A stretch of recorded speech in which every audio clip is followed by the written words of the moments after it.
Some jokes are not meant to be funny, they are meant to find your weak spots. It begins as just messing around, a small jab wrapped in a smile, a comment that lands slightly too close to something private. If you flinch, they call you sensitive.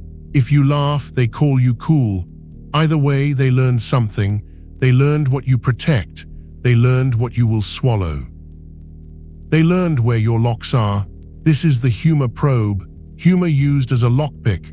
A lockpick does not break the door. It tests the pins quietly until something gives. That is why this pattern is so effective in polite spaces. Nothing serious was said, so you look dramatic if you respond seriously. The lockpick counts on that mismatch.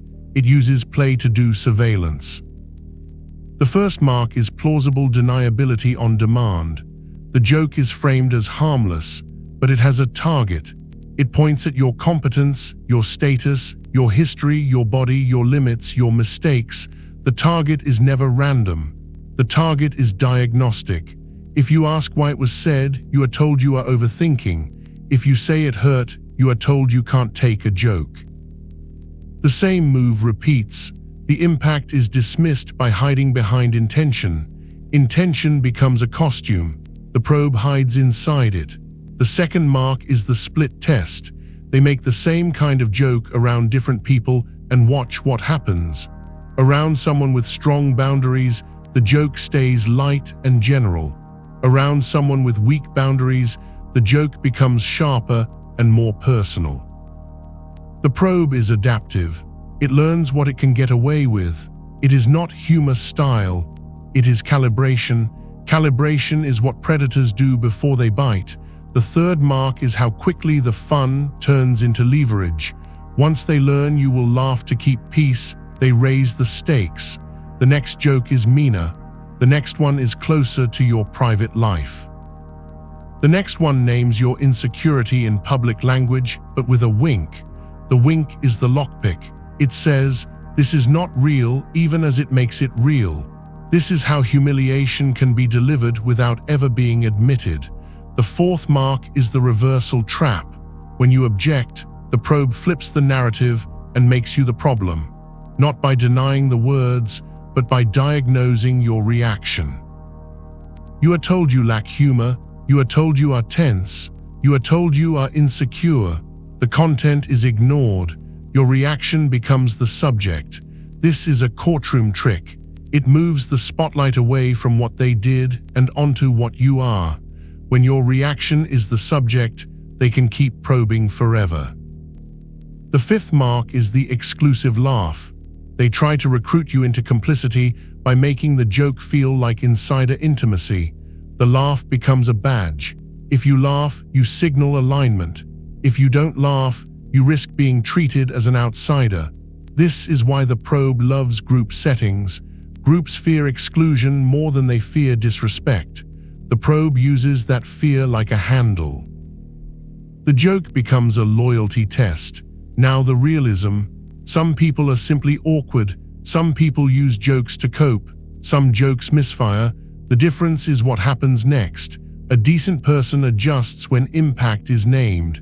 A probe operator attacks when impact is named. Adjustment shows care. Attack shows control. Control is the point of the lockpick.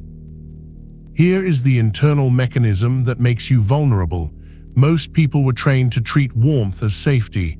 Laughter feels like warmth, so the nervous system relaxes. The probe exploits that relaxation to get close. The closer it gets, the more information it gathers. Information becomes options. Options become power. A Machiavellian read is cold and useful. A person who can insult you and still keep your goodwill has acquired leverage. They can spend that leverage later to push for favors, silence, alignment, or access. The humor probe is early-stage leverage acquisition. It is cheap and it is deniable, which is why it is common. A stoic read is cleaner. You can't control what someone tries. You can control what you reward. If you reward the probe with laughter, it learns. If you reward the probe with calm limits, it learns something else. The goal is not to win. The goal is to stop being a training environment for disrespect. A shadow read is the uncomfortable part. The probe hooks you through vanity. You want to be seen as chill. You want to be seen as unbothered. You want to be seen as someone who can take it. That desire is not evil, it is human, but the probe turns it into a leash. It offers you a badge of toughness in exchange for your boundaries. That exchange is always a bad trade. So what is the defense? First, stop answering the joke.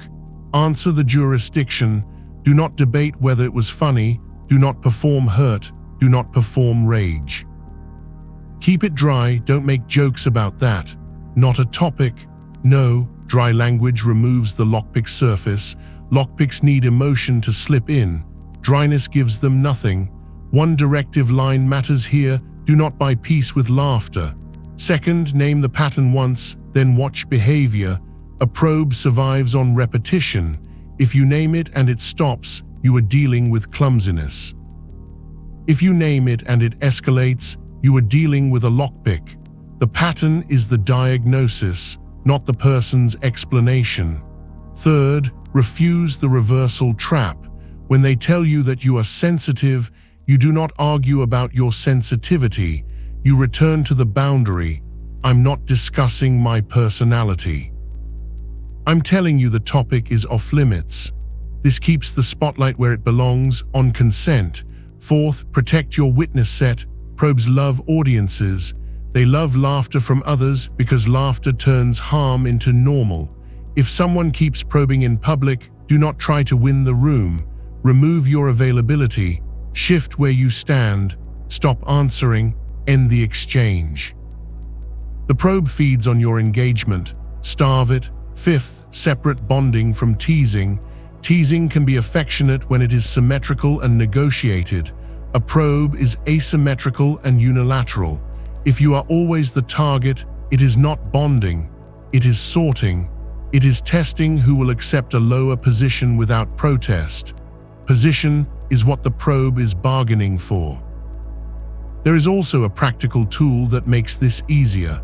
Build a short lock list for yourself. 3 or 4 areas you will not tolerate being joked about, not because you are fragile, but because you respect your own mind. When a probe hits a lock, you respond the same way every time. Consistency is what retrains the environment. Inconsistency invites more testing. Consistency also protects you from your own doubt. Under social pressure, you will second guess. You will want to smooth. You will want to explain. Explanations become negotiation. Negotiation becomes a crack. The lockpick returns. If you have already laughed along for a while, the correction is still possible. You do not need a confession ritual. You change the next response. The next time the joke targets a lock, you go dry. The contrast will feel awkward. Awkwardness is the cost of reclaiming a boundary. Pay it once. The probe may react with surprise. It may accuse you of changing. That accusation is another test.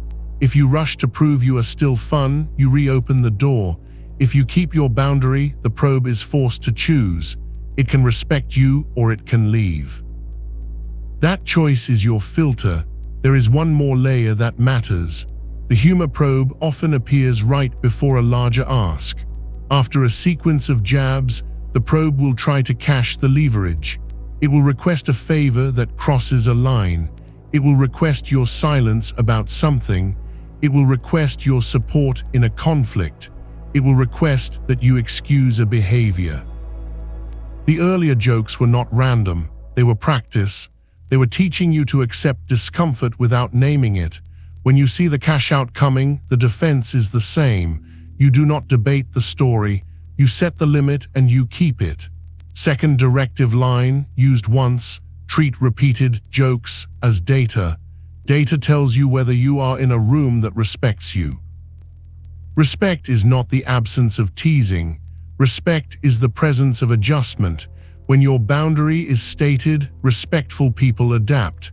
Lockpicks complain. If you are watching this pattern in a group, the defense is to change what the group laughs at. Laughter is social enforcement. When the group laughs at jabs, the group rewards probing.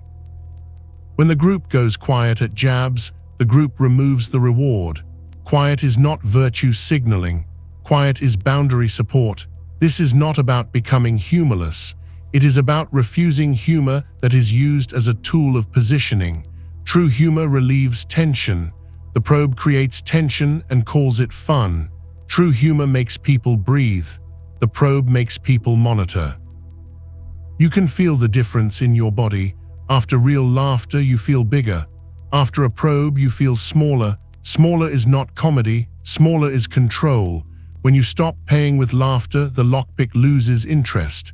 The door stays yours. The room gets simpler. You keep your dignity without needing a speech. That is release, not a dramatic breakup, not a public accusation.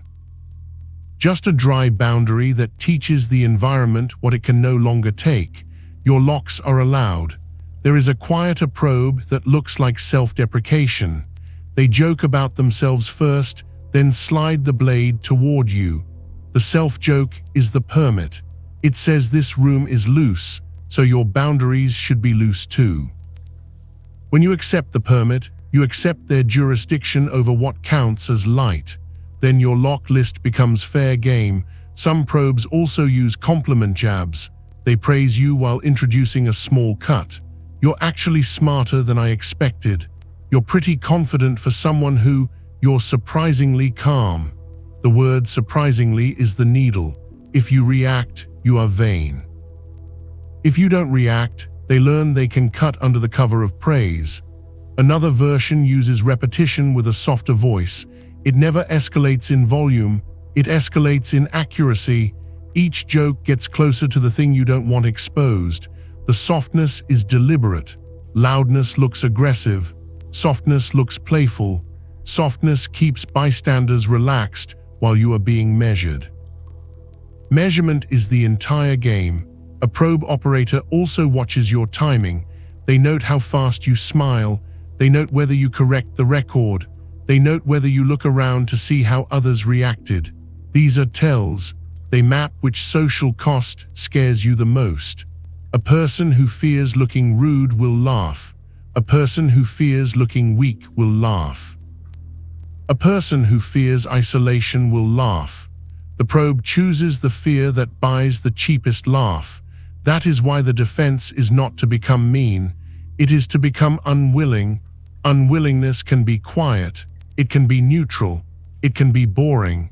Boring is lethal to the probe because the probe needs emotional texture. It needs the room to feel like a stage.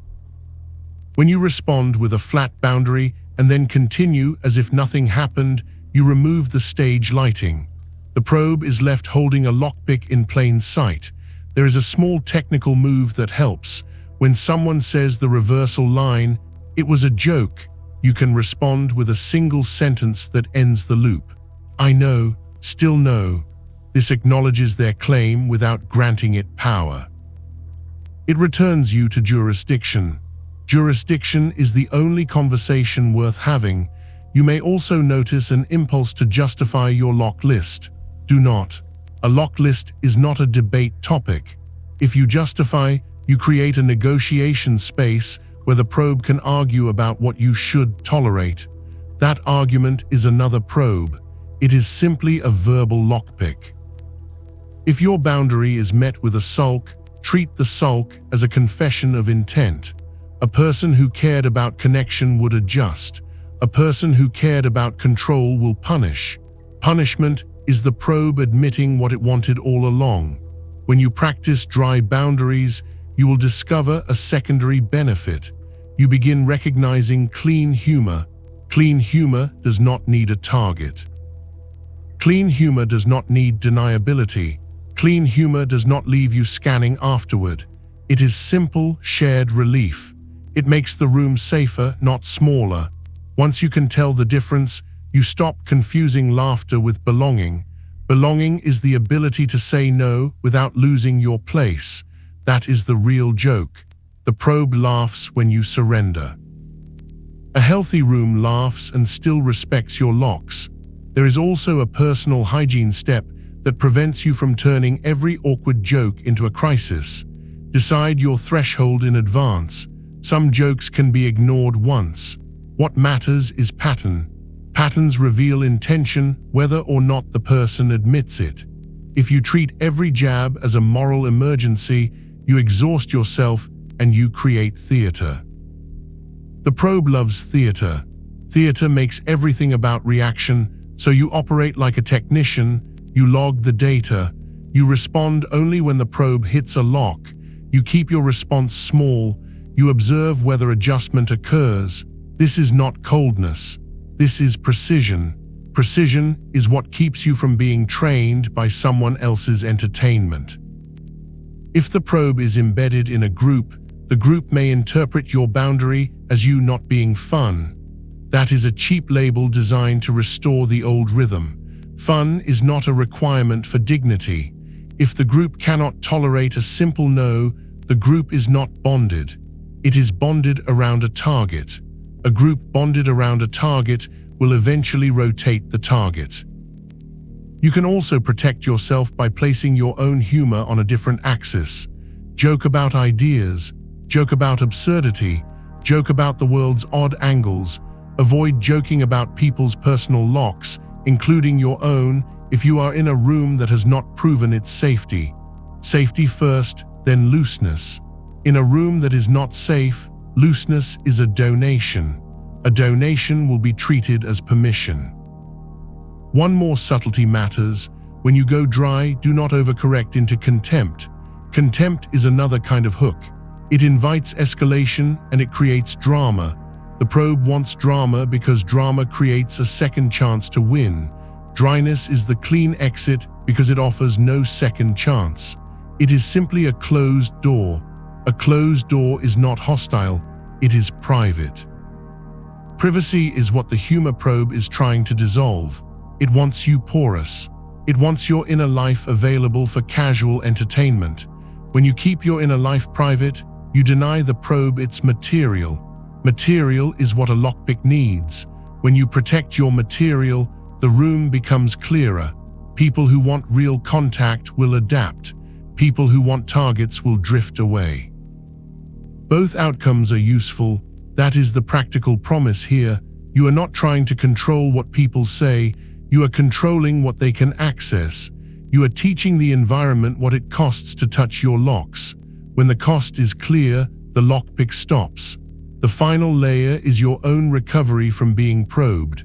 After repeated jabs, you may find yourself pre-flinching. You may start guarding even in safe rooms. That is normal. The nervous system learns fast. To undo it, you practice boundaries in low-stakes situations and notice that nothing collapses. You teach your body that saying no does not equal exile. When your body learns that, your voice gets steadier, your laugh gets freer, your humor returns to what it should be, a choice, not a defense. The lockpick is only powerful when your locks feel negotiable. Make them non-negotiable, and the lockpick becomes a prop with no door. That is the release. You do not become tougher, you become clearer. If you need a single standard to carry, carry this. Humor that respects you makes you more yourself. Humor that tests you makes you less yourself. More self is connection. Less self is conditioning. Choose connection. Once you choose connection, the rest becomes easy. You stop auditioning. You stop translating your discomfort into jokes. You stop paying with your smile. The door stays shut until you open it. A lock list does not make you brittle. It makes you legible to healthy people. Healthy people like legibility because legibility prevents accidents. Only lockpicks complain about locks. When someone complains, you do not need to diagnose their childhood. You do not need to expose their motives. You simply keep the lock. If the probe is persistent, you can escalate without drama. You reduce time with them. You stop sharing personal details. You stop giving them material. You do not announce it. You just become less available. Availability is the true currency in these rooms. When availability is removed, the lockpick has nothing to pick. A joke can be a gift. A probe is a bill. Learn to feel the difference and you stop paying. Your calm is the lock. Your no is the key. Your dignity is the door. The people worth keeping do not need your pain to be entertainment. They can laugh without taking pieces of you. They can be playful without becoming invasive. That kind of humor does not pick locks, it builds rooms.